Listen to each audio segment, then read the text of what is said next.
Hello, welcome to My Pioneers. Today I want to talk about something so important to cultivate these days, which is hope and overcoming obstacles on a personal and collective level. It happens to all of us that there are days where everything seems to be going well, and days where, on the contrary, we let hysteria and panic creep in. Why does this happen, and why is there no consistency in how things unfold? Are we sabotaging ourselves, or is that how life works? If we put ourselves in the role of the observer, it is perfect for us to understand the dual nature of life: good and bad, light and dark, fullness and emptiness, happiness and sadness, health and illness, and so on. These are all extremes or poles that we gradually discover, many that depend on factors outside ourselves and others that adjust according to our physical and emotional health. It's as if it were a wide range of experiences that life offers us.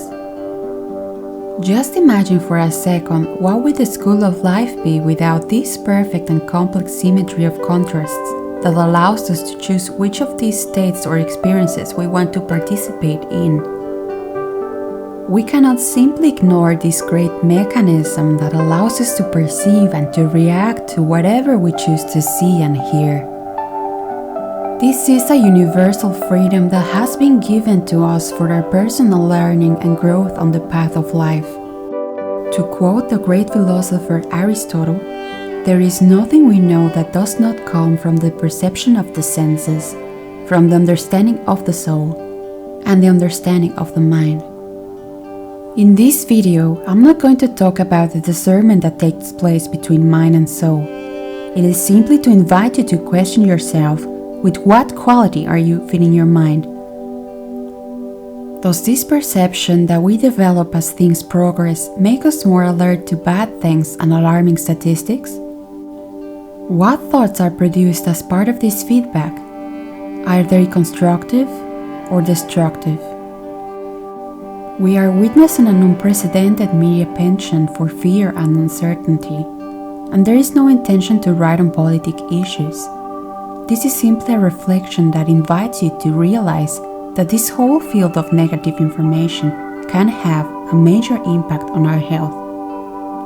So if what you want is to achieve or maintain a good and healthy quality of life, then maybe now is the best time to start a mental diet. If you haven't thought of it before, I advise that you really start to be selective with the information you read or listen to, because the key to overcoming is in our perception of things and our way of seeing the world. We could place ourselves in a reality where everything has gotten out of control, where nothing could get any worse, or where I aid myself to bring positive change, and while working on myself, perhaps inspire others to do the same. Let us remember that each of us is part of a collective, and that is why it is so important to look for the light in these times.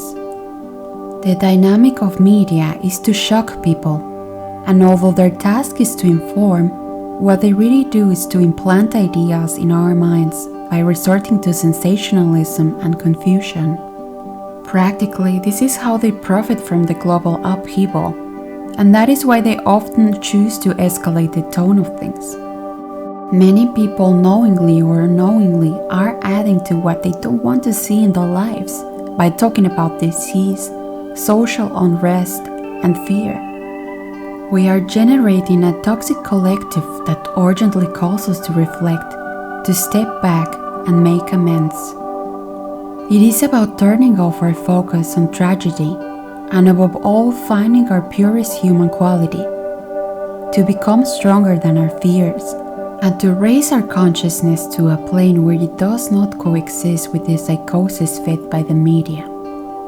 Realize that a person who depends on the news to form their opinion about things on a day-to-day basis becomes accustomed to this pattern, and that is the least productive thing we can do with our attention and time, because it weakens our energy and health. I invite you to let us return to sowing collective hope, to not justify any reason for choosing to fall into pessimism and despair, nor conformism, because we can use our energy to move towards the light we want to see in these times. Let us educate ourselves to see the good in things. Let us learn to focus this moment to direct it towards a positive outcome. Nothing is more appropriate in these times than the following phrase: when the right people, at the right time, with the right energy come together, then miracles happen. Whether we like it or not, we have coincided in this moment of history, with all its puzzles and controversies. We are a collective that has lived sleeping for many years, and yet I trust it to be slowly waking up. Trust it as I do that my faith and your faith indeed move mountains. Trust that we come to discover each other. Trust that your spirituality is your greatest revelation, and that there is nothing out there in the material world that has higher value than what you, I, and every living being bring to this perfect here, now, and honoring your I am. A crisis is nothing more than an invitation to change. If you program yourself with the right energy in this moment, then you can bring about positive change in yourself and others.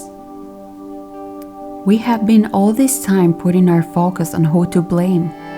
We started blaming one particular country last year, then other countries, then the people who follow or don't follow safety measures, and so on. This need for judgment has unfortunately always existed. It's just taking new shapes. What we really should be asking ourselves is if our need to prove ourselves right by judging others critically is a habit of someone who seeks peace and harmony in their life. What do you do when you get up? What do you do when you finish your workday? Do you read statistics and alarming news? How much time do you actually invest in your spirituality? The world is what you are. The world vibrates according to your vibration. This is in a nutshell what the law of resonance is, which may be invisible to the eye but is always second by second shaping itself in our reality. So let's build a bridge of hope. This bridge that asks you to first get rid of your fears and your judgments. You may have studied a lot, read hundreds of books, visited the world, gone to multiple self-help seminars, and ultimately what will dictate your strength is this time and not anything else. Seek to come out of this with faith, with unity. You don't need to share everyone's opinion about the illness that everyone is talking about. In this and in everything there will always be millions of opinions. Every opinion is valid.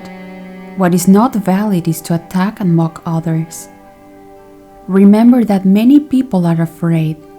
Fear lets them act and think as they see fit. We have all coincided in this time, and if we can connect with our humanity, instead of looking for our differences and pointing them out, if we can identify with the human part of others, instead of warning and criticizing, then we will have gained ground in our spiritual awakening. Finally, let us bless this moment, for if it were not for this moment, you may not be questioning life in a deeper way. Bless the children who are born or are growing up in the midst of this, for they may gain better clarity and be more open to positive change. Listen to life and accept the challenges it brings. Learn from them to enrich your soul and connect with your I am. It is time to respond positively to the call for change and to transform our human quality. If you like this video, I ask you to like, share, and follow our channel. Thank you very much.